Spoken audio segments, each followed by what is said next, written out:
What's going on, everybody? Welcome to the Citizens Gaming Podcast. I'm Tim. Hey, this is Josh. And I'm Brenden. So this is yet again another deployment episode, and this is part 2. Games that had bad launches. We're just going to jump right into it.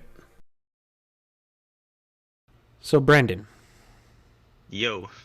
tell me about WWE 2K20. Oh, Jesus Christ.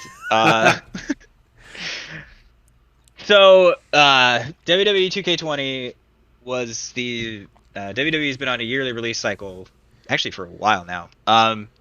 Which is a shame for that franchise. Yeah, it really shouldn't be. There's really not a lot of justification in a yearly release for wrestling games. But this was year 6 since they got taken by the 2K Games label. 2013, they were owned by THQ, and then THQ went out of business, and 2K picked up the license, and then they started making them. And 2K did a pretty solid job, generally speaking. I mean, you know, there were some years where they added some features that didn't really work, yada yada. But it became a yearly sports franchise, and 2K20. A bit of backstory: like 2K20, the wrestling games were mostly developed by Ukes. Like, they are notorious for developing wrestling games. It's one of the few things that they have done. Like, Ukes helped develop like the original, well, not the original, that's pushing it, but like the famous wrestling games that people love from like the Nintendo 64, like WWF No Mercy, WCW NW Revenge, those like classic ones of the genre.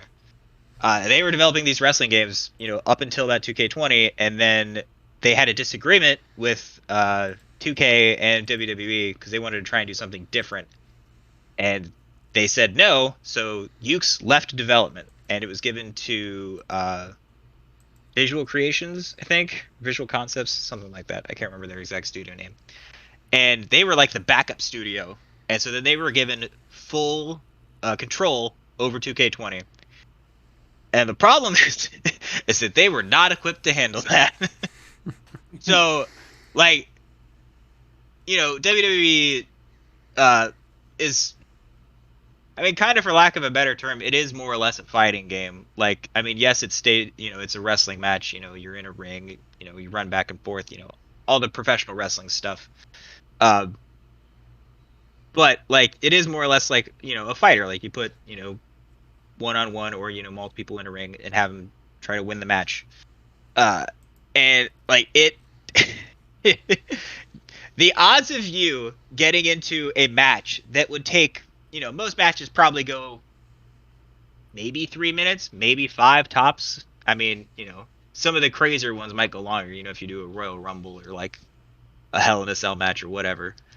But like, the odds of you getting into a match, again, that goes for maybe 3 to 5 minutes and it not freaking the hell out were astronomical.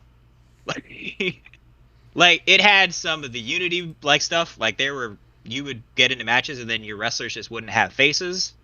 They were like, you could look at, I mean, you can go to YouTube, like they're still there. You can just type in like WWE 2K20 like bug compilations, and there's millions of videos because it was so easy to make this shit. Like, there's videos of people like literally getting stuck in the ropes, and I don't mean that as like, like you hit them into the ropes and like so they got kind of tangled up, whatever, there is part of a wrestling move or whatever. I mean, like, they literally ran into the ropes and then they fused with the ropes so they couldn't come out. Like, there's some where like I saw one where the referee would go in for like the pin count to count the 1, 2, 3, and then he would just literally start circling the ring, and he wasn't like up and running around in a circle. I mean, he was still on his hands and knees trying to count the 3 count, but he just started like orbiting like the wrestlers like they were the sun, and it was, I mean, Mercury, because he was just going so fast. Like, he was just whipping around the ring. So like the AI director got lost in where he was supposed to go. Where it's supposed No. He was like, he made it to the spot where he was supposed to count, and then it's not like he got up. He's still on his hands and knees or whatever. He would literally just start circling, Like, he didn't get up. He was still on his hands and knees or whatever, trying to count. And then he would just start Jeez. circling. Like, he would just start skating. Like, it was like he would, like, slipped on an ice rink, and he would just start skating in circles through the ropes and around the ring on the outside. Uh, there were times when the ring would just, like, explode. Like, nothing would happen, and then, like, all of a sudden, all the, ring aprons on the side would just fly up for no reason. What in Uh, the and then they'd world? get stuck there. Uh, Sometimes the entrances wouldn't finish appropriately, so the person would just get stuck on the entrance ramp and they couldn't leave. Holy Uh, cow. like, the game didn't function. And again, this isn't like, Battlefield where you get into a match that takes like, half an hour because there's, 128 people versus another 128 people or whatever. Like, this is one on one, like you versus the AI, and the game can't even make it through a 3 to 5 minute fight without just doing something insane. Like, without the game fundamentally breaking. It was so bad that the year later they canceled 2K21. They put out this 2K Battlegrounds thing, which was not a good game anyway. But like, they put out like this placeholder game basically that wasn't like an official, WWE yearly release. And 2K22 is just coming out. I think in as of us doing this, it's supposed to come out. Excuse me, later this year. Even yeah, early March. So like, that's how bad it's been and how long it's taken them to literally go back to the drawing board and fix all of the problems that they made with 2K20 Wow. and make it into 2K22. And again, 2K22 should have released, based on the goofy yearly, sports release schedule, should have released last year in 21, but it's been through such a problematic development and of them trying to fix it and get a hold of a functioning game again, that it's not releasing until March 2022. That is. Like, There's no words for that. it really isn't. Like, again, like, if you want to laugh, I'm dead serious. Go look it up on YouTube, or I mean, I'm sure you could. Maybe you could find them on TikTok. I don't know, but I mean, on YouTube, there's tons of bug and glitch compilations of just the hilarity of stuff not working. Like, and sometimes, yeah, like, you'd pick somebody up for a suplex, and then all of a sudden they'd be on the other side of the ring, or like outside, still in the same animation. Like, they're still tethered, so like they're still in the suplex, but they're both like 20 feet apart from each other for some reason. Yeah. Like insanity. Just like it's like anything that could go wrong basically does in WWE 2K20, and they mostly never fixed it because they, at a certain point, they just kind of had to abandon it, and they're like, we got to work on this Battlegrounds game, and we have to make the next 2K, the WWE next WWE 2K game work. Like, Yeah. Yeah. it's bad. Like, I mean, that is crazy. I mean, because like what? I guess with this next one, I was trying to aiming for here is we can do like two birds, one stone, since it's relatively under the same banner of EA is Anthem and Mass Effect Andromeda. yeah, bad for different reasons, more or less, but it is EA up their own butt for sure. Um, Um, no, go ahead, Tim. I was just gonna say, like, I only played like maybe an hour and a half of Anthem with Josh, but I don't remember there being any super big issues. What happened with that one? I was gonna say it might depend on when you played it. I mean, it had the typical online launch game woes of connection problems and server stabilization. So like, you would join a game with your friends and one or two of you would get dropped like halfway through or whatever. Um, so like, typical stuff like that, which was, it was a problem again for an online game that was so online focused. Like, you can play it by yourself, but it's just nowhere near as fun. Um, which is saying something considering Anthem really wasn't that great to begin with. Yeah, I mean, when when Anthem launched, the biggest issue I had immediately with it was its online connectivity because a lot of its missions it was very forcible in that aspect. And at launch, it didn't work. Like a lot of that connectivity stuff with other players, random players, maybe your friends, just didn't work. So it overcomplicated and put so many blockades in your pursuit to even go through the campaign. Yeah. I mean, that was the thing. Is like it was when it launched. It's sort of like or when you start the game, at least, it sort of forces the online on you. Like there is a way to turn it off, but it doesn't tell you that. So it would force you into these situations of you getting like random people or whatever. And yeah, you would be, you know, if you connected at all, it would take several minutes. And then when you did connect, half the time those people would drop, and then you'd be boned because the game scaled up to, have the difficulty of, two, three, four people or whatever, and now they're all gone. So Oh you're yeah, stuck fighting a was supposed to be a four-person monster like by yourself. yeah. I Uh, mean, the even so with the online thing with playing with your other players and someone disconnecting, someone going AFK would screw you because then you couldn't proceed into the next area because it needs all players accounted for. yeah, So if someone went AFK, usually randoms you were playing with, you would either have to wait and hope to God they come back or quit out. yeah, or try to kick them, which didn't always work either, Yeah. because the kick function didn't work. um, and that was the other thing is too. So like, um, like perfect example with Destiny, you have your group of three or whatever, and you go, uh, if you go back to the hub space, the tower, or that any of the other hub spaces that the game has, like you Mhm. all go there together, um, which is cool, and lets you goof around together and all that stuff. Problem is, Anthem didn't do that. After every mission, you disconnected from your friends, and then you went back to the hub area and you did everything by yourself, and then you would have to go back to the loadout section or whatever, and then reconnect with your friends all over again.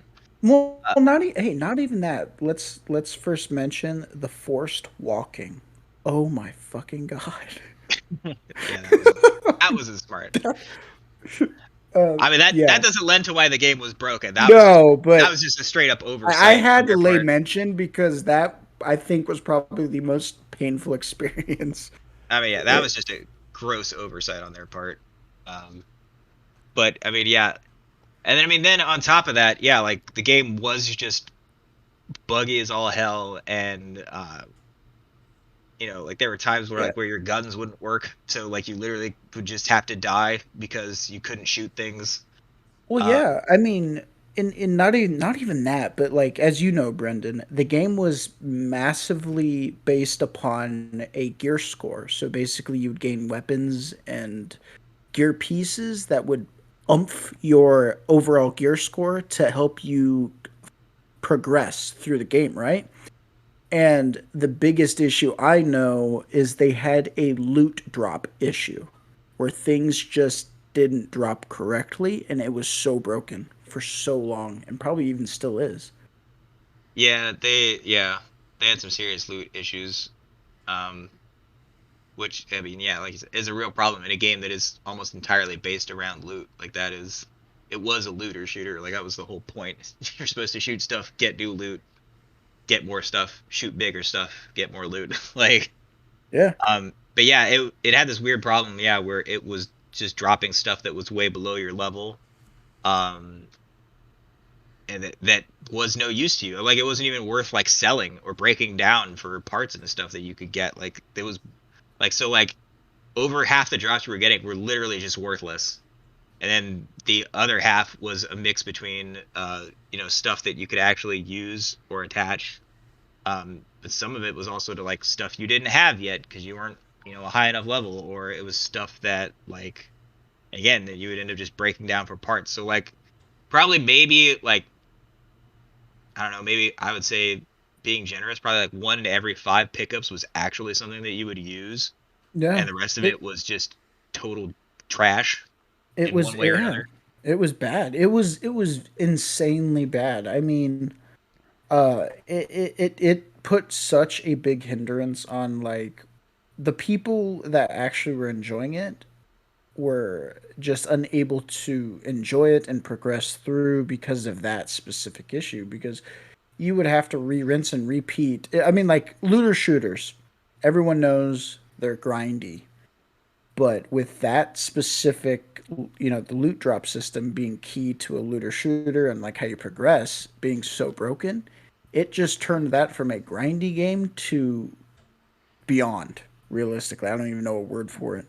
Well, yeah, I mean, it just made the grind extra difficult and extra annoying because you would have to grind certain parts over and over again before you could get to the next uh like story part or move on to the next section of the game.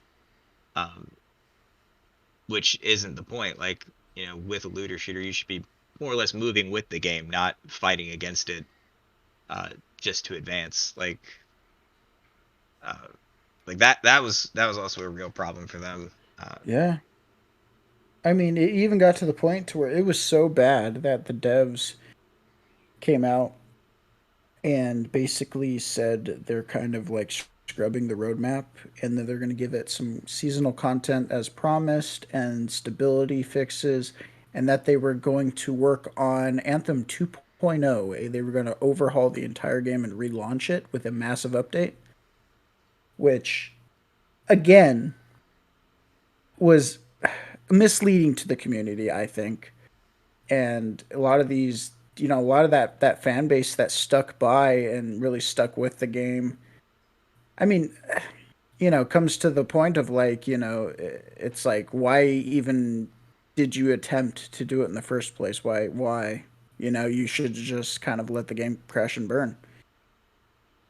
Well, I mean, they shouldn't have straight up abandoned the game, and to their credit, they didn't, and they stuck around for a long, long while, trying to get it back. But the problem is, by the time they were ready to get it back, no one cared. Like by the time they were ready to get uh, people back, and they were kind of on the verge of this 2.0 release, uh, like it was over a year and a half of the game coming out, and like nobody was playing it, and I like literally nobody. Like, no one cared, no one wanted it, and it was too late. And I mean that's one of again the possibilities of what happens even with a major launch like Anthem. Like that was a big launch. Like people were excited for it, people were looking forward to it. Um, you know, and it had a good launch. Like it had a lot of players, a lot of people jumped on it, gave it a shot, but it just didn't pan out. And when they couldn't do enough fast enough to get people back, it just burned too many bridges and no one came back. And so all the effort they put into it eventually just went to waste because they couldn't fix it fast enough. Yeah, I mean, well, it goes to show that there was probably more needing to be fixed. The fact that it was taking so long to bring out this 2.0.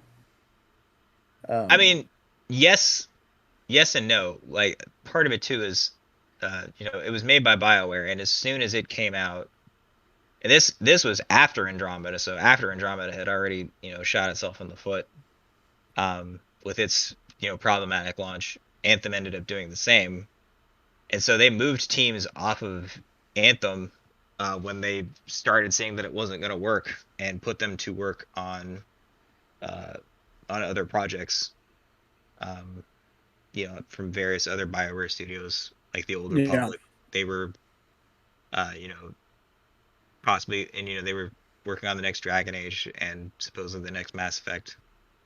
Um, and yet, like, they just had to move away from it, and so then they were left with a small team, literally trying to rebuild this game from the ground up.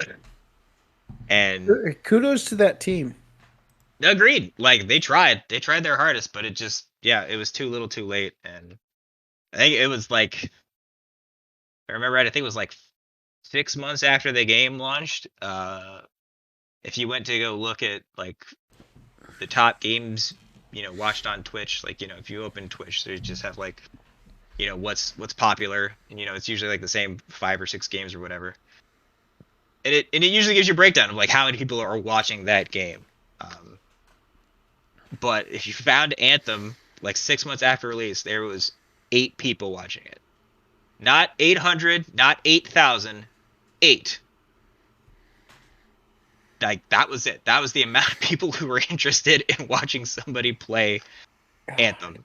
That's crazy to me that that matters. Like the views like that on Twitch or something that matters compared to just. Well, I mean, Well, it's not a perfect metric. Um, Yeah, I mean, but I know it does matter, and a lot of to a point, yeah. studios do look into that stuff. well, and I But it's think that crazy to me that that does matter to an extent. what Brendan's trying to get at, if I may, Brendan, is that that's kind of like how they're basing the popularity of the game. Yeah. They may not be using it as like a catch-all for how many people like the game, how many people are still playing the game, but it's showing them that the popularity of that game is so low that they can't even hit 10 people to watch it. Yeah. Yeah, and that's Anim- around the world. Yeah, Yeah. yeah, well, animated.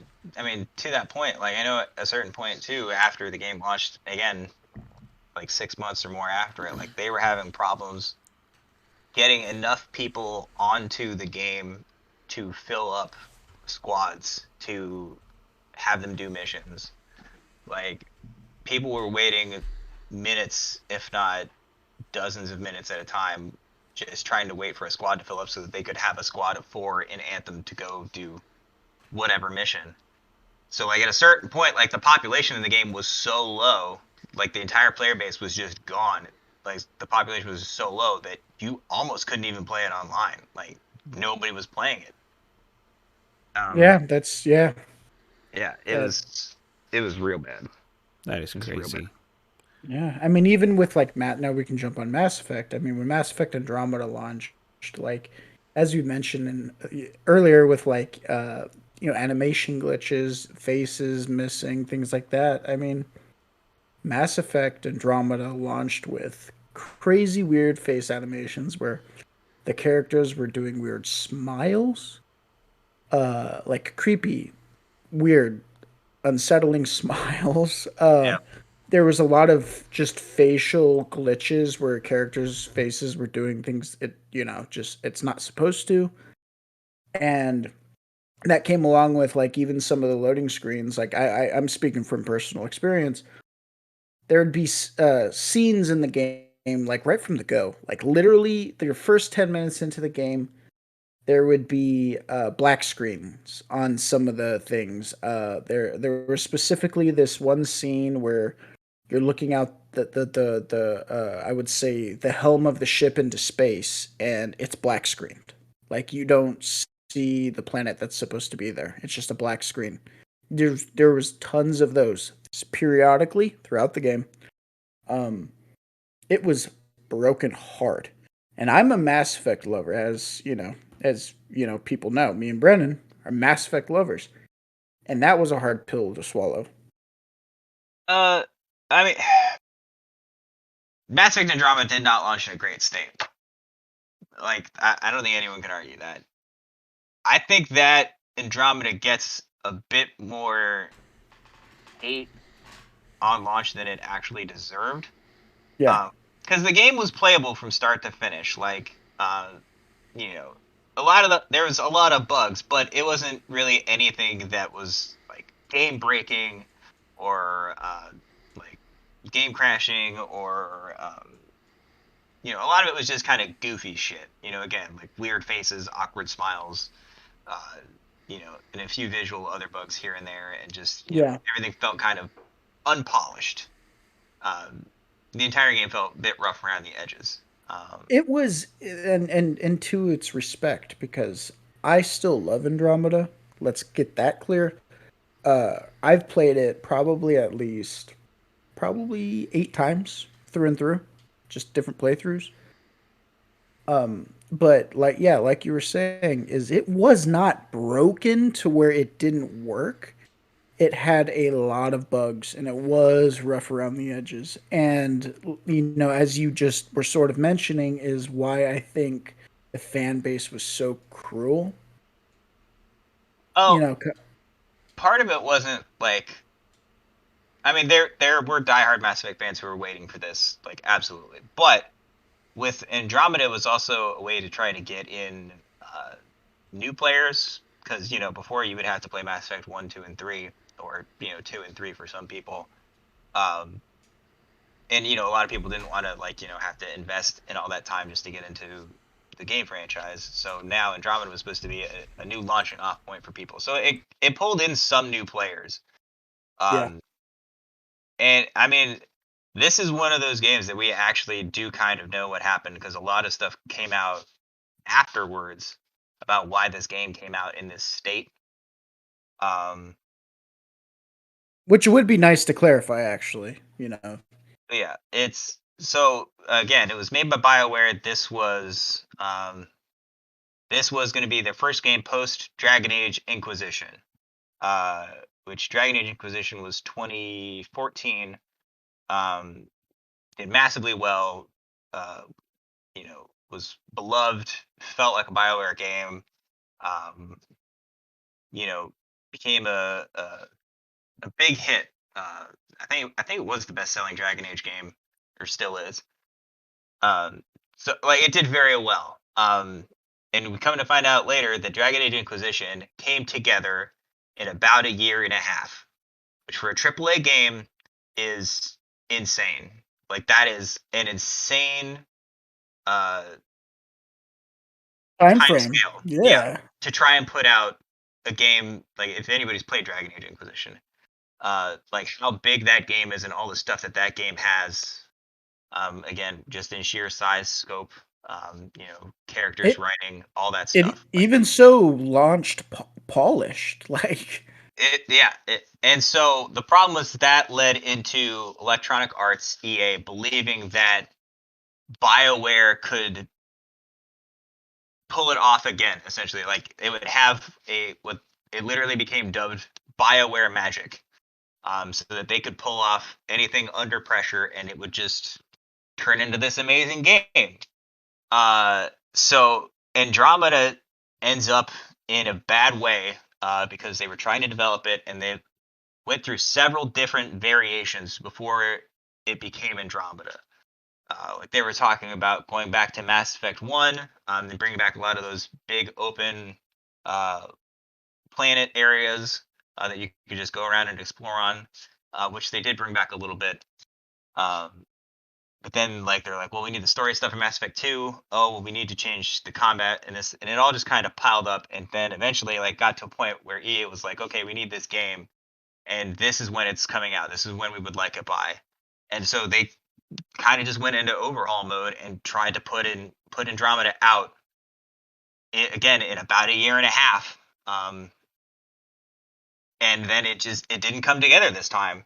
And EA for some reason was stunned by this because it didn't have the completely made up bullshit Bioware magic. Like that was a term that they made up. like like Bioware didn't want to make another game in a year and a half. Like that's extremely stressful, and I can't imagine the amount of like hours and time that those people sacrificed to try and make Inquisition good, and then again try it again to make Andromeda good.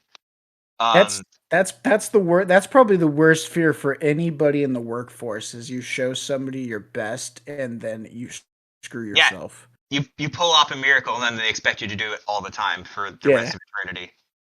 Um, and so yeah, so then uh, the reason that facial animations and stuff weren't done or felt weird or whatever is there was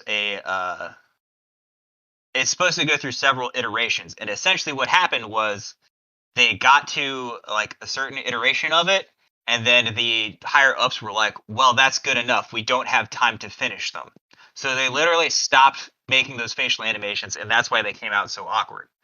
um and why it's also why certain stuff felt like it was missing from the game. Why why essentially why the game felt unfinished is just because they were forced to put this game out in this state. Like they knew it Yeah. wasn't ready, but they didn't have a choice. Like they had bosses they had to answer to, and they're like, well, we need to put this game out. um and again, like in a year and a half to put out a AAA game the size of Mass Effect Andromeda, even in its buggy state, is still impressive. I'm not saying it's an achievement that should be lauded or applauded because it's bullshit. They shouldn't have to do it in the first place. But like it's one of those things that they came out afterwards, and especially after like 6 months of them patching the game and then them not doing the DLC that was supposed to come out. Um, and yeah, they basically abandoned it because they're like, well, it's been 6 months and our sales are dropping and like no one's playing this anymore, so we don't. They gave up on it, and Yeah. it was you know it was kind of a slap in the face. But that's the thing is by the time like those 6 months of updates had come out, like the game had really uh, come together. It was still not as great as the other Mass Effects, but by the time they stopped updating it, when it reached like it was like the 1.10 update, um, like most of the animations had smoothed out. A lot of the like weird bugs had been fixed, Yeah.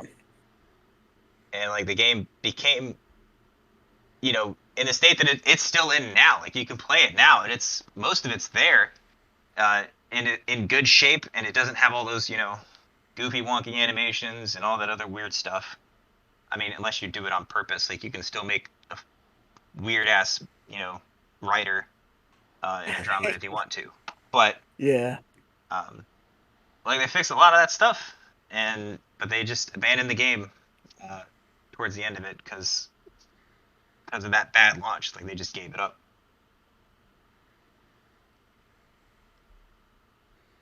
And then I mean the other thing we want to mention is uh, you know there are these bad launches don't necessarily doom games. Specifically games like Final Fantasy XIV, No Man's Sky, and the Halo Master Chief Collection all had horrendous launches for various reasons. I mean, Final Fantasy XIV, they literally had to take it down. It's like stop selling the game, fix it, and then re-release the game again. Like that's how bad that was. Um,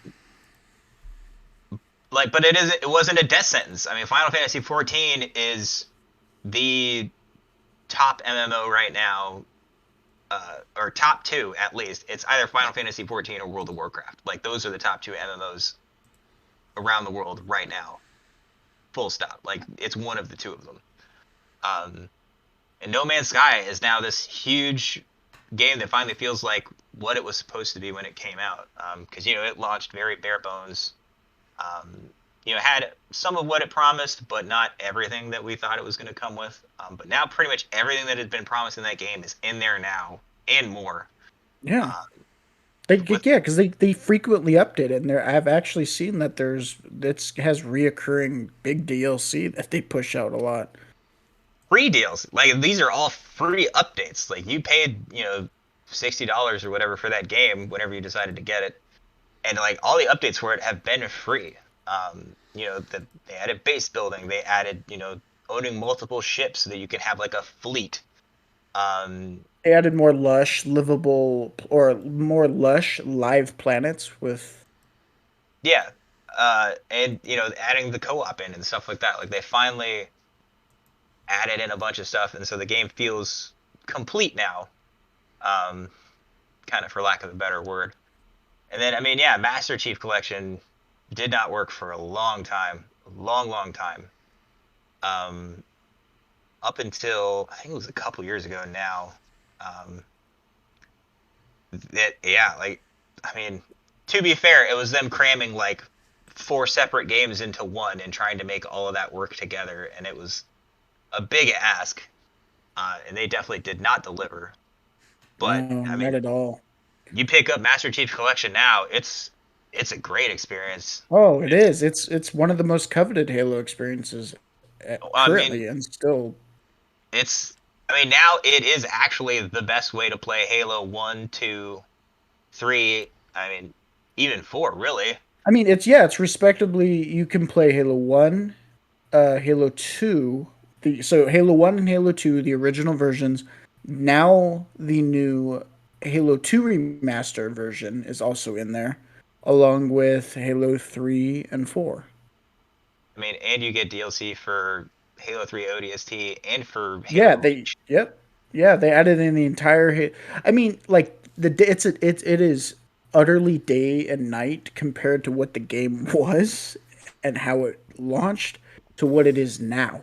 I mean, because the everything that made Halo special, like all those Halo games when it came to the customization, just that whole experience for people, everything was stripped out and it was so bare bones. Halo Master Chief Collection when it launched, it was like it almost did injustice to all, those games realistically.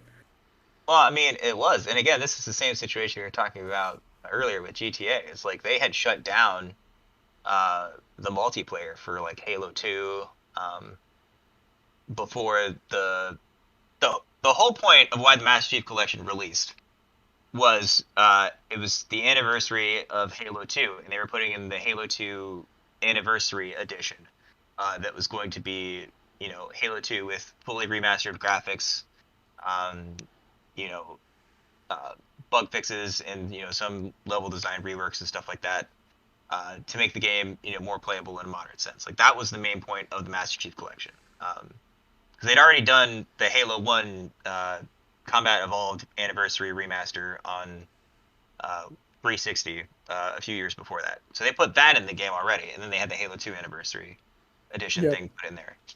Um, and that, putting those two in there, and then trying to get in Halo 3 and 4, just it collapsed under its own weight. Like there was just so much stuff in there, and Yeah.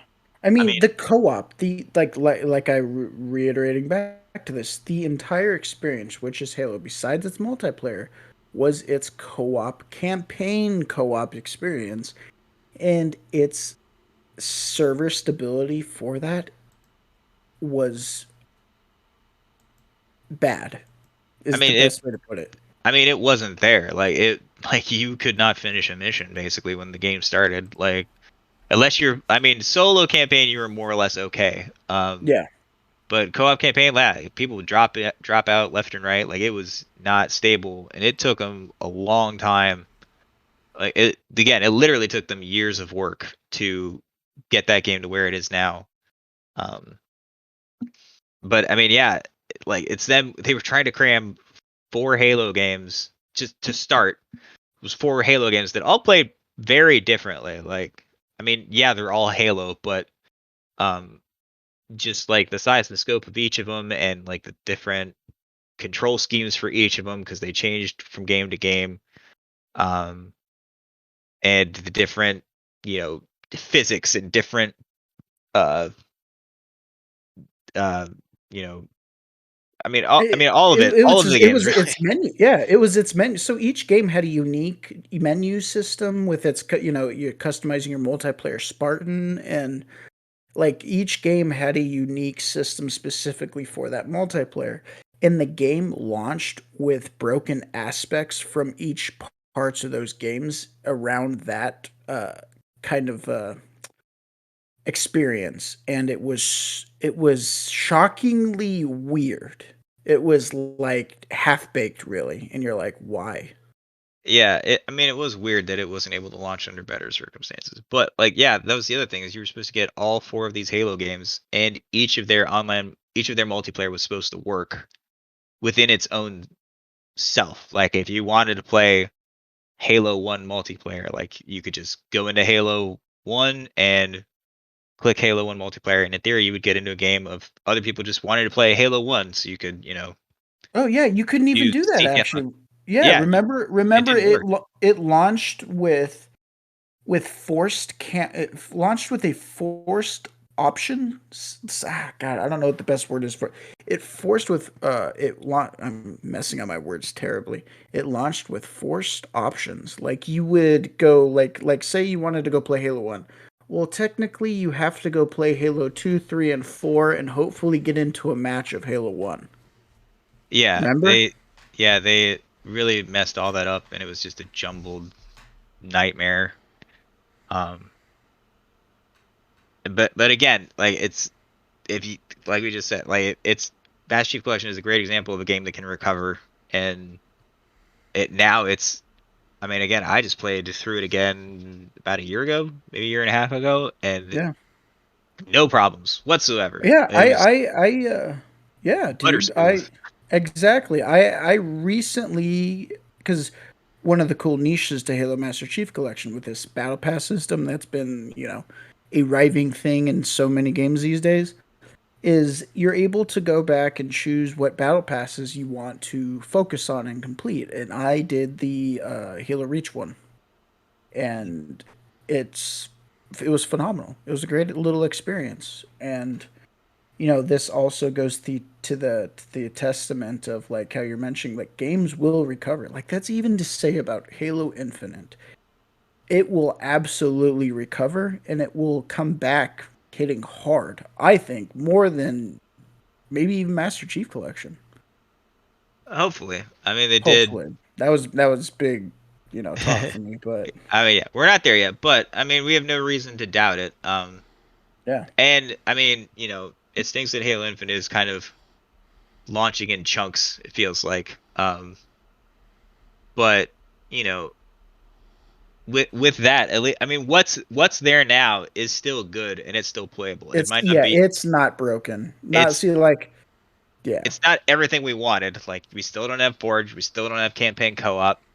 Um, and there's ideally probably should have been a couple more maps for multiplayer and stuff. But like all that stuff is on the horizon. It is still coming. Um, And again, let's reiterate, they have said multiple times, and it is actually posted. When you download the Halo Infinite multiplayer, it still says beta. I mean, I think it's going to be in beta through season 1 is really the plan. I think season 2 is going to be Yeah. the. I mean, so that's the big picture people are somehow overlooking is, you know, it's I still mean, beta. it's somewhat understandable, but I Yeah. mean, it is. It's again a bit of a two-way street. Like it is still technically a beta, but at the same time, like it feels like it should be more than that. Like it feels like it should be past that point at this point. But Yeah. that's up for debate. Um, but yeah, I mean that's there's other games we didn't mention um, that have had bad launches. Uh, Yeah. Stuff we didn't have time to get into. I mean, but the moral of the story is, like Brendan was just saying, is a lot of games recover from the most horrific launches. There's quite a few games that have proven the fact that that is such a possibility, and also if you put it your place your you place those good wishes or the that support to the developers, things like that can happen. I mean, for sure. I mean, but I mean, the other side of that is true as well. I mean, like we were just talking about, like Mass Effect Andromeda just got straight up abandoned. SimCity turned into a crap show. Some of these games don't turn around or don't turn around fast enough. Yeah. Um, so I mean, and you never entirely know when it's going to happen. There are always some signs usually about when a game's going to kind of go south, but it's best to just try and pay attention to it. And if you don't like games launching this way, like vote with your wallet. Like don't buy it. Like don't buy the game day one just because it says Battlefield on it. Just Yeah, wait and see what happens. yeah. Yeah, that's the best way you could do. Is I mean, a big debate among people. Is everybody has a right to their opinions. They have the right to voice their opinions, but also at the same time, remember you're also that hypocrite if you're throwing your money at a video game that consistently releases broken. And to help alleviate that problem or to make a difference is to not invest and to see how it launches to see if it's worth the money. And if it's not, then hey, you didn't buy it. You know. So kind of what they're getting at is there's power in numbers.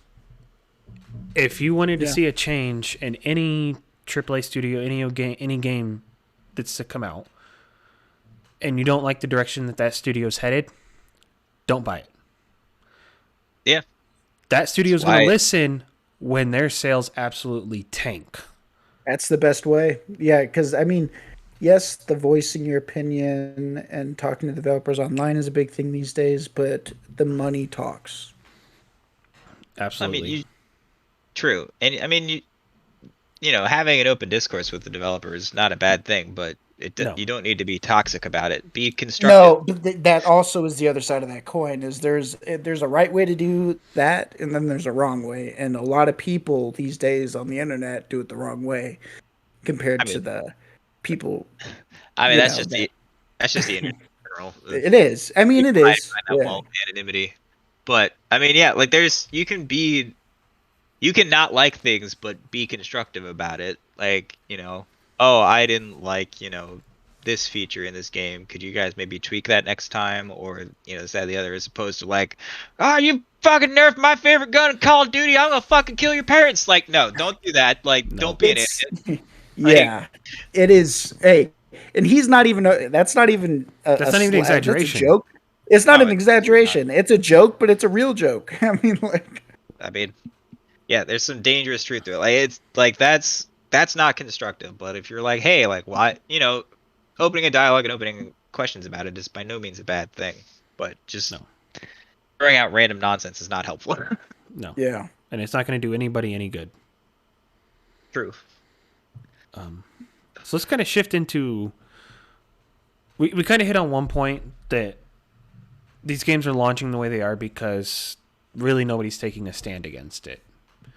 That's not the mold for all these games that come out. There are games that did have a bad launch, and obviously it was, not because of the money aspect from the community. They're just going to buy it just because that's, the next Battlefield. Like Cyberpunk. Comes with trusting the developer. It's, I think one of the biggest, in my opinion, one of the most underutilized resources that game developers have is open beta testing. I think that not 100% of the time, but I do think a lot of issues for a lot of games could be resolved if they would open up open beta testing to the community, allowing people to get in and play the game as a beta to try and find different bugs that maybe the QA testers weren't able to find or they weren't able to recreate. Because the jobs of the QA testers are very methodical, very repetitive. So they may not be able to find like maybe the more obvious bugs as they're digging for more of the harder bugs inside the game. That's actually a good point. I know me, Tim, we had met you. Me and you talked about this in the past.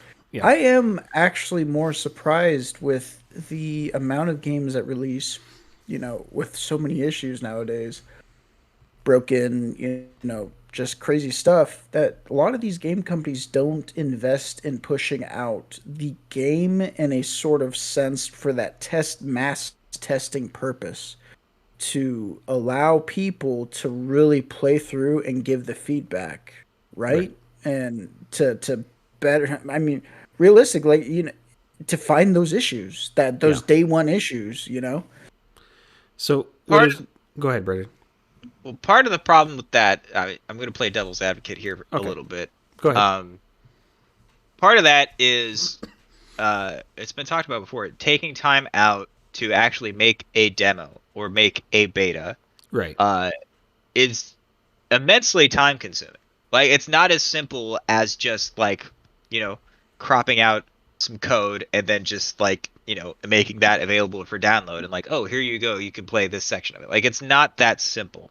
Right. A lot of that stuff gets built off of, like, at a certain point, they basically have to decide, like, are we making, a beta or demo for this? And so when they decide that beta or demo is getting built off of whatever version of the game is there at that time. So, like, that version that you end up playing in beta or as a demo might be months, if not years old. Well, probably not years. That's probably pushing it. But it could be several months old and out of date. And a lot of the stuff that you might end up finding within those bugs is stuff that they might have already found, stuff that they already dealt with. And it's also, again, like, that's not, like, you're having to pay a smaller team to actively not work on the game and instead work on this, demo, beta, whatever, who could be working on the game, but they can't because you want to put out this demo and this beta to try and find stuff. I'm not against the idea obviously, but I'm just saying, like, I understand why, from a company point of view, it's a bit of a gamble because you have to throw money at something that isn't going to earn you money. Like, those betas don't make money. Like, they're not charging you to play them. Uh, Yeah. like, It's definitely not. It's more of a passive income than it is direct. You're right. Not to interrupt you, but even what if these developers were more outspoken on actually getting some people to come in and test the game, more of a more, what do you call it, public noticing, right? To where like, hey, come test, come test. Companies don't really do that. well, companies have, well, they're supposed to have quality assurance departments. Like, that is what a QA department does. They are supposed to have a team of dedicated people to try and, I Break the mean, more game. or less break the game. Yeah, like, you know, there are certain QA tests where they're just doing normal run throughs of the game. Like, that's absolutely true. But then there's also the parts of QA tests where some guy's spending like 20 minutes trying to jump into a wall because he Yeah. wants to see if he can fall through it, or Or he's maybe sitting. he's, yeah, or he's trying to, like, get up and down out of a chair really Yeah. fast because if he does it fast enough, he might, the chair might launch itself into fucking space or something. Um, like, there's a lot of those, like, things that people don't think about, and you know, QA teams are typically, uh, I mean, they can be fairly sizable, but at the same time, like, regardless of how large they are, like, they are still small in scope compared to the potential millions of people who are gonna play this game and find some crazy nonsense to do something. Yes. Yeah, Um, just to do something that sets off something. Yeah. It's a team of even 100 uh, people cannot, in any way, shape, or form, reenact what a million people can do in the game. And if you think about, like, from a testing standpoint of the game, if you have a million people playing this game, and let's say they all start off at the exact same time, and they all start going through this game, and as they progress, at some point, none of their movement, none of their lines, none of their interactions, nothing's going to line up perfectly. So at that point, they're all going to be testing the game in different aspects, and that's how they're going to find those bugs versus, a team of 100 people trying to find a way to create these bugs or Yeah. bring sight to these bugs. Beta testing, I think, in my opinion, can be extremely beneficial, but again, you're not having that direct income because you're not making anybody pay for these because it's not a game and nobody's going to I pay mean, to be a beta tester. even so, that also brings me back to my point is like you would think that these companies would, maybe depending on the size of the game, would find ways to outsource to the community, like may it be like a local place you would go, or and play the game and test it, help So them test it. so down the road, maybe that may be an option. And I mean, right now it could be possible, but you have like these developers are in like huge metropolitan areas. Yeah. And so trying to get people to them to play these games, to test these games out for them, it's going to be a little bit kind of on the harder side because are they going to Well, pay even so, for they still people have to local. yeah, I mean the local populace, but even out of a city of 3 million people, how many people are really going to go do it? Yeah, I mean, it even so, that's like, the Yeah. debate of it. If it's like where would we want that option? Like, do how fed up are we? How fed up are the people of all these broken games that just keep coming out? And like, what's the fix? Right? Is the alluring question. I I don't mean, know that they're go ahead, Brandon. yeah, I don't know. There's one unified fix, and I mean, again, playing devil's advocate a bit, like, at a certain point, these games need to come out because that's how they make money. They don't make money when they're in development, you know. Yeah, You I know, mean, but that's where I could play. I guess my devil's advocate is more so these games aren't launching like they used to the aspect of a lot of the more I would say like the investors and a lot more of the money, money hungry sides to who are endorsing these companies, you meant the devs and creating these games, have their fingers in the pudding a little bit more, have that more, stern influence on, hey, release this, and then these games coming out broken. I mean, there is some truth to that. Is that there is some, again, upper level management, um, that is forcing this to come out. And again, because at the end of the day, they are a business. Their goal is to make money. They don't make money when games don't come out. Mhm. Broken or otherwise. Like it's like you can't make money off a game that doesn't exist. As this is the short version. Like you just Yeah. can't. Um, and it sucks. And ideally, they wouldn't have all that kind of higher up pressure, and that they could take all the time in the world that they needed to get this game in the state it should be in, so that they can release it whenever. Yeah. I mean, Um, even so, but like even a lot of these current developers that I mean, when you look at BioWare, for instance, that they're key. I mean, like that's key points to like. Let's say this studio has a amazing track record of you let them do their thing, they will make you money, Okay, so for and it's example, Rockstar is that exact way. There's obviously no pressure to get Grand Theft Auto 6 out. I but you mean, know what I there mean. is, I mean, Yeah. yeah, But let's make money. to that like well, it's to that extent to where like how these investors are like push this game out. We need the money, and it's like but like this is happening to studios who, given time, make that money, and they make well more than most of these most of those statistics that most of these companies put together of like how much this money is going to make when it comes out, like those you know drawn up statistics. And a lot of these a lot of the honchos in control are just kind of like squandering that potential and screwing the process, which could be an amazing launch, now it's turned into a botched launch because they're hungry for the money. I don't want to put all the blame.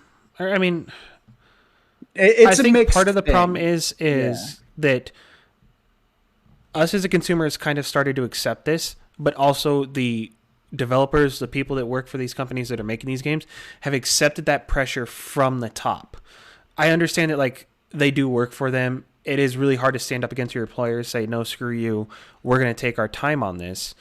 Um, but you have companies like Takes Two, Rockstar, where they aren't released. Grand Theft Auto 6 is confirmed, but there's been absolutely nothing about it. There's been no pressure to get this game released in 2022. But then you have games like Madden that has to have a yearly release every year. And I guarantee it comes from the top, from EA saying, you will make this game, it will be out this year. And now Yeah, we want this money, we need this money. Yeah. that's the like line that EA has fallen into, is that they can't say no, we're not going to release Madden 23 this year. It's okay, yep, Madden 23 will be released in October. They can't Yeah, break and that cycle. absolutely. And I mean, like how you mentioned, like how these, the devs and stuff like this just accepting it. But also at the same time, when it's your job is, supporting your family, and the video game, business as a whole is a very rough business and, respectable aspects.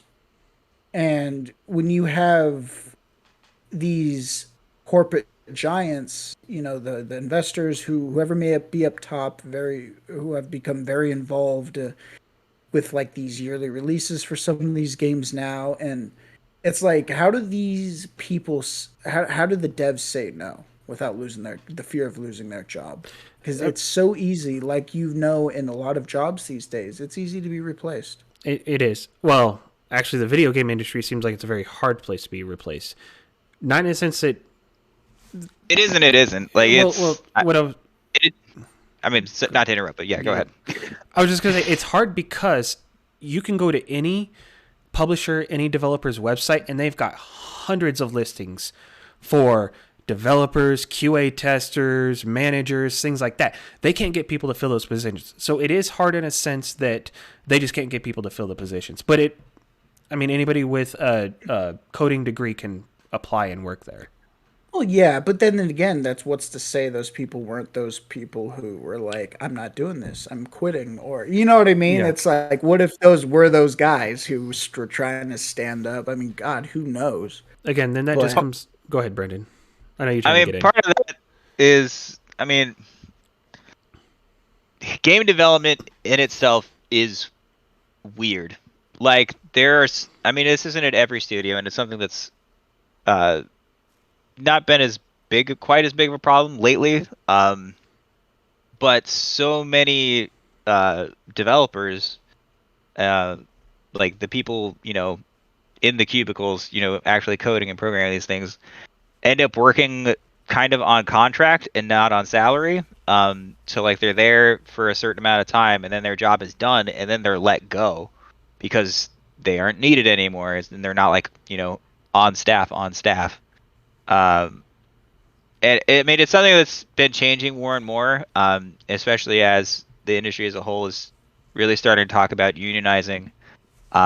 Which, I mean, if I'm honest, I don't see how that would be a bad thing, because having a union would finally allow them to fight back and have the rights to say no to these people and actually have some backup. Yes. Well, at least ideally they would have some backup. Unless the Depends on how union strong sucks. that union is. Yeah.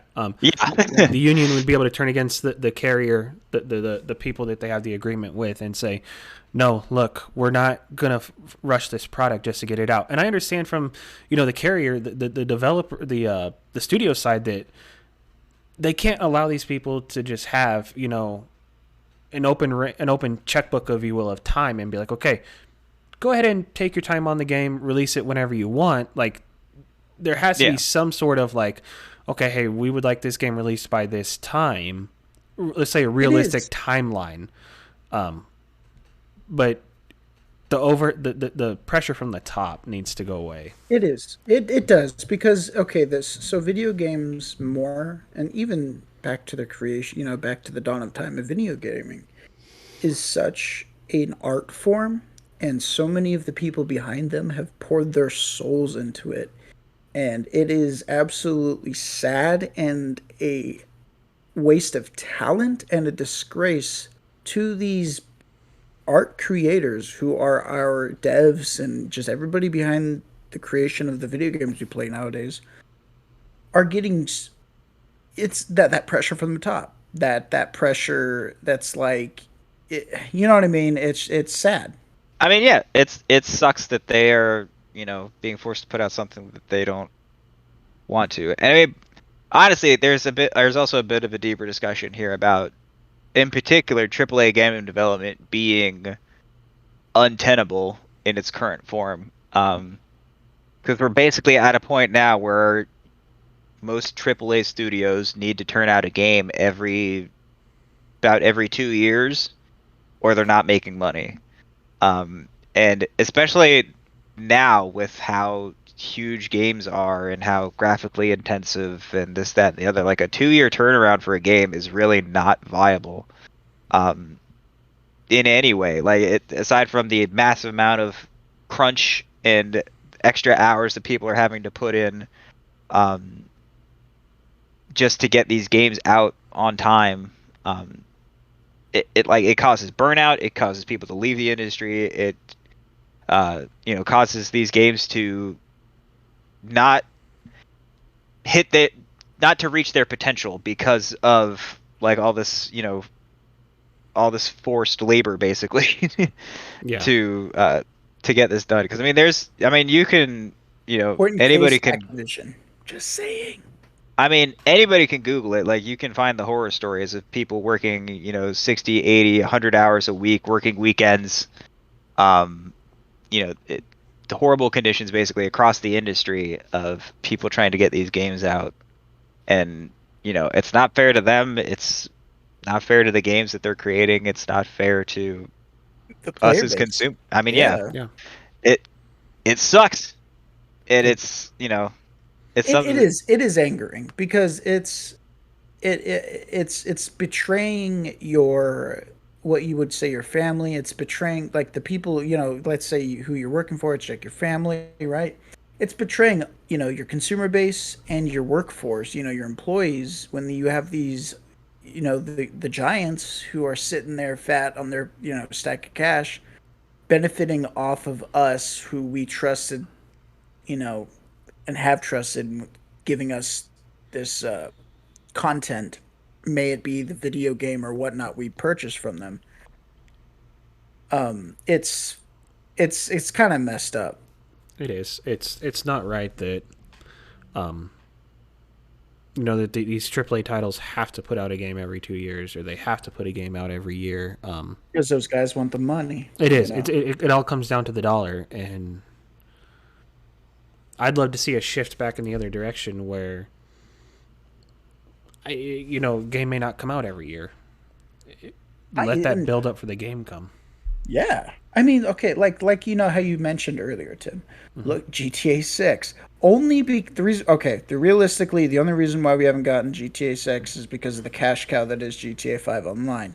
But the idea of it is there's only some games these days that have considerable downtime in between the sequels, right? Because they're actually thoroughly working on them compared to like, hey, you need to make this come out next year. You know what I mean? Like, Yeah. I mean, Well, I mean, that's part of it too. Is just like, you know, making a game because you want to, not making a game because you have to. yeah, Um, I mean, we talked about year releases all the time, and it's something we talked about back in, the during the when Microsoft bought Activision that I mentioned. It's like all those studios that are stuck making Call of Duty. Like, you think any of them actually want to do that? no. Like, Hell yeah. no. I will I mean, yeah, bet the because farm how that none of them do. yeah. How you mentioned how all those studios eventually got dissolved and forced into making Call of Duty. I mean, Because that's what was making money, and their other yeah, products weren't making money, and it sucks that they weren't. But so now they're just all shackled to making this thing that they don't want to be making, but they have to because it's their job and it's what they're contracted in order to do it. And I mean, part of that just comes with the territory. Like, it sucks that their other games didn't do well, and so now they're kind of shackled to this. But like at the same time, like at a certain point, like, are you ever gonna like not punish them anymore for their last game not doing well? Like, are you ever gonna just let them off the leash and come up with something crazy? Like, yeah. I Yeah. mean, ironically, within the light of the purchase of Activision and all that stuff with Microsoft, ironically, with this year's release of the next Call of Duty, has like that shift, that tided shift where now they're pushing back Call of Duty, one of the other Call of Duties to, for the first time since what was it, 2000? When was that? 2006? No, uh, yeah.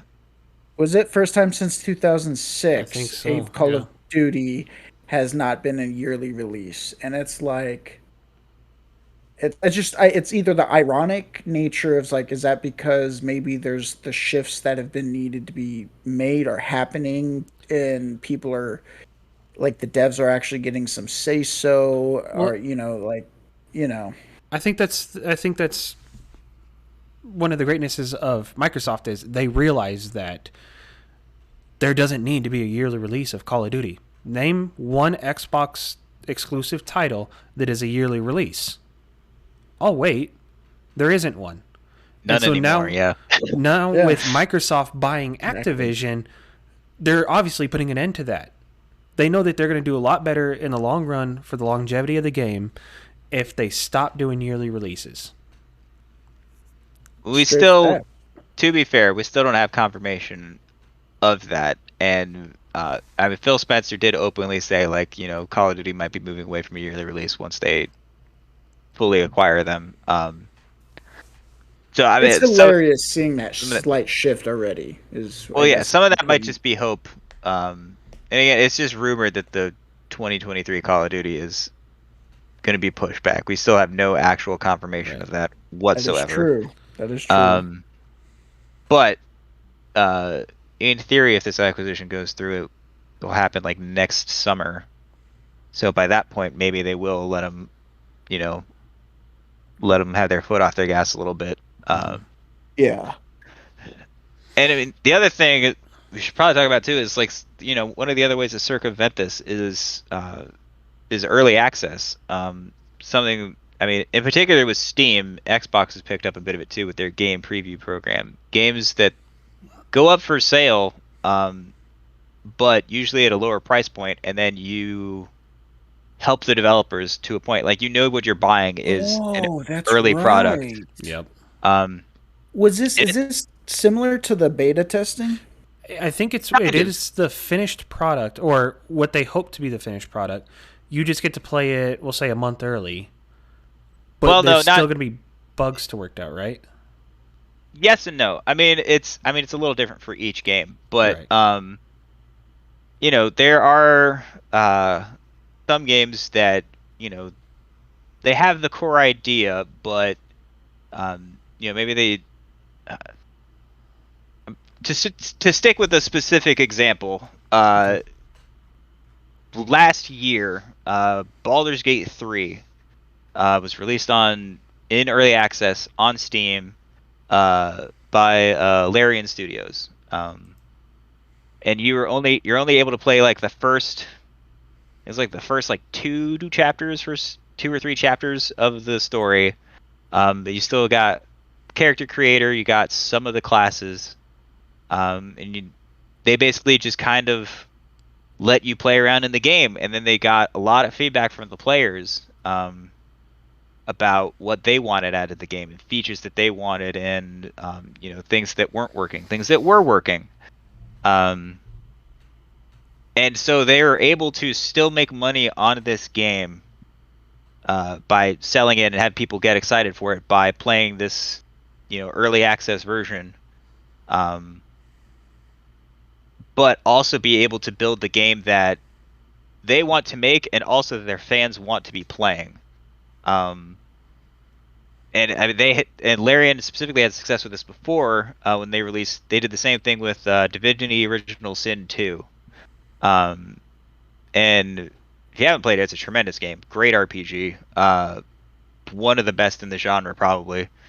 Um, but like they had a huge success with that because they put that out again in early access and were like, this is kind of the heart of the game. This is what we want. And they had like the story and some of the level design and stuff mapped out, but some of the nuances of the game and stuff get changed up, and maybe certain features that weren't working or weren't doing what they thought, or this, that, or the other. Like it's stuff that they can change. And now, that can't happen with every studio. Like that can't happen with everybody. I mean, Larian is independent, so they're allowed to do that. Um, you know, but it is something that could help. And they aren't. I mean, they are a AAA developer in a way because they do make these, tremendously large games. But at the same time, they're not, because they're not. They're not Electronic Arts putting out a few games every year. Like Larian puts No. out one game every 4 or 5 years, probably something like that. Um, but I mean, it is an option. It is something that maybe could be looked into more from these AAA developers. Um, I mean, there's a bit of a perception thing there that if you release something in early access, that it's not done, and therefore we shouldn't have to pay for it. Well, yeah. I mean, like, cause is that more so like a thing known? Yeah, like you said, because it's Steam. So it's more so I would say like a harder thing to push for consoles or the console platforms because maybe I would say Well, a lot of console players are more uninformed of that type of thing compared to people who play PC. Xbox has something similar called Game Preview. It's not quite as open as Steam Early Access. 'Cause Steam Early Access, you can, I mean, you can't put up like anything. Like there still has to be something there, but you can put up a very early build of a game, um, and then just try to sell it to people to try and get people invested. I mean, that's how Arc took off. That's how Rust took off. That's how like 7 Days to Die. Beam A lot of MG. PUBG, right? PUBG, player Yeah, unknown PUBG was in battlegrounds. early access too. Like that's how that started. Like, um, and so like again, Xbox has a similar thing they call game preview. PlayStation doesn't have any of it. Like that's why some of the games that get on early access and stuff you don't see on PlayStation for years until they're actually like finished and get full releases because PlayStation will not release them in early access because they think they're robbing their customers or whatever. Um, but I like it's an avenue that should probably be explored. And I mean, again, I think it's harder for AAA publishers, the biggest of the big wigs, to do that just because it's a whole perception thing, and there's they don't want to be perceived as like trying to take your money when they should be releasing full games. Like I don't know. I think it's more of a perception thing for why they don't do it.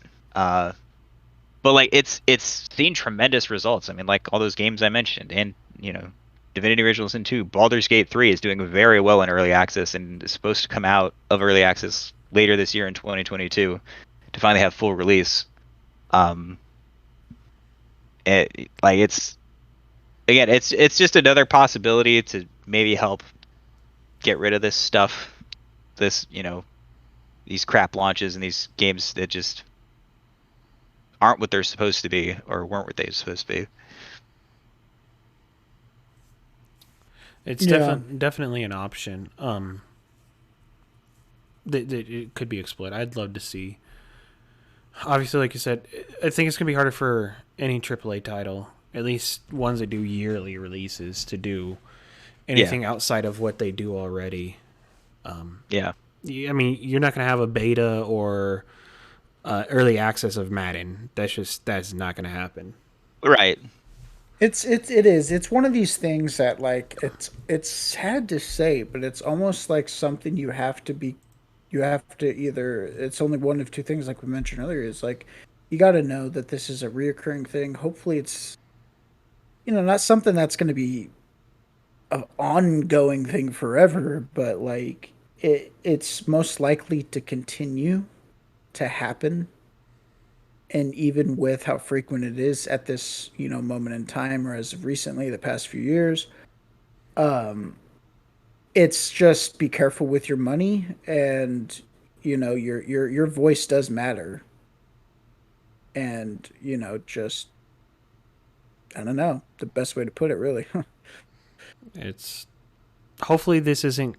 I know it kind of seems like the new norm now. Hopefully, there's a little shift in the universe and we can start getting some games that are made a little bit better. And we have. Not every game that's come out has been Yeah, I horrible. mean, look at Cyberpunk's update. I mean, like we mentioned earlier, me and Brenden, like games with with those trusted devs, that game company that you are so stern on buying their games from. Like a lot of them deserve that, and that commitment from that player base to support them in that way, because you do, and they will understand, and those devs will see that. And most likely, due to those, that positive like reinforcement, or that positive atmosphere that is out there, you will get games to come back round and come out complete. Like how we mentioned Master Chief Collection. Look at Cyberpunk now. I mean, you know I hopefully I do think that things will hopefully shift. Maybe this is just a slump or a little trend that's happening.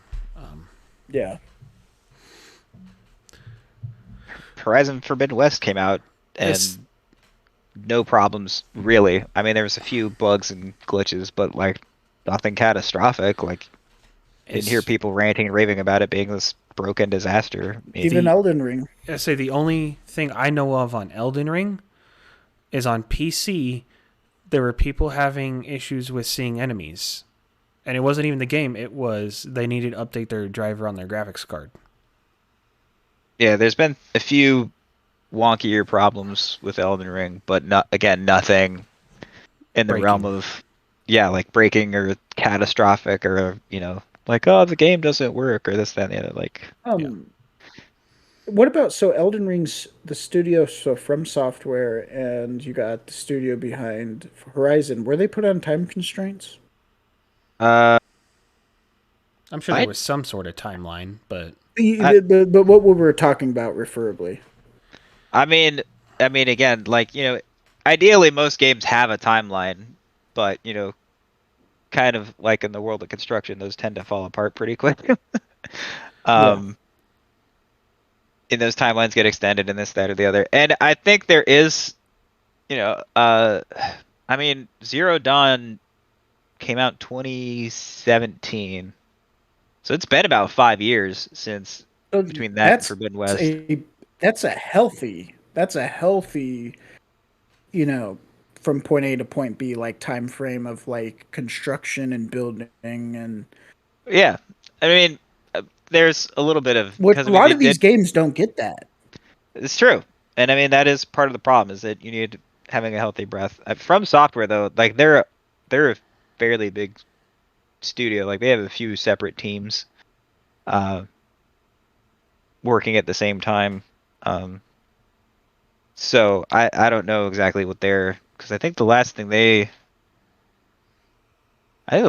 did put out was Sekiro, and that was 2019. yeah. And I Uh, guess that this is where Phil Spencer's smart in the fact that he's investing in all these studios to better fill the Xbox portfolio of decent games that have or that are supporting that healthy lifespan of creation so that the release window for games is more frequent but like not constricted, I mean that is if that makes sense. no, that is a theoretical upside to all of his acquisitions is that he'll have all these studios so that you know you don't need a Halo every year of the year. Not that Halo's coming out that frequently anyway, but you know what I mean? Like Yeah. there you can have, a bigger gap in between a studio's next release because some other studio is already working on some other game that people can get excited for. Um, you don't have to, go down to Playground Games and be like, "Hey, we need you to make another Forza Horizon because we don't have anything coming out this year." They're like, "Oh no, we've got, Obsidian working on Avowed or whatever the hell." Like, having so many Yeah. studios working on so many different games that they can space them out so that everybody ideally can get the time they need to work and make these games what they want to be and what they should be. Yeah. Yeah. I think we could go on for hours upon hours just talking about this and speculating, but I think we need to wrap this one up. We really appreciate you guys hanging out with us for this episode or these episodes, whatever it ends up being. Hope that you guys liked it, enjoyed it. We'd love if you guys would like, subscribe, follow, comment, whatever you can do on whatever platform. But again, we really appreciate it, and we will see you guys next time. Thanks. Later, guys. Thanks for listening.